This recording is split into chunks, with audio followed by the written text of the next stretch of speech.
Message देना चाहिए कि सबको शांति से सुख से उन्नति मिले।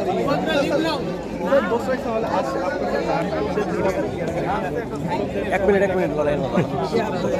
आप लोग भगवान के दिन भी पॉलिटिक्स लाते हो।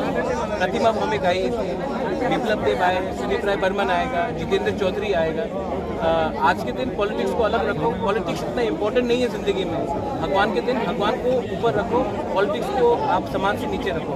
पॉलिटिशियंस को आप इतना इम्पोर्टेंस मत दो। आज के दिन अगर मानिक सरकार भी आएंगे तो मैं मिलूंगा।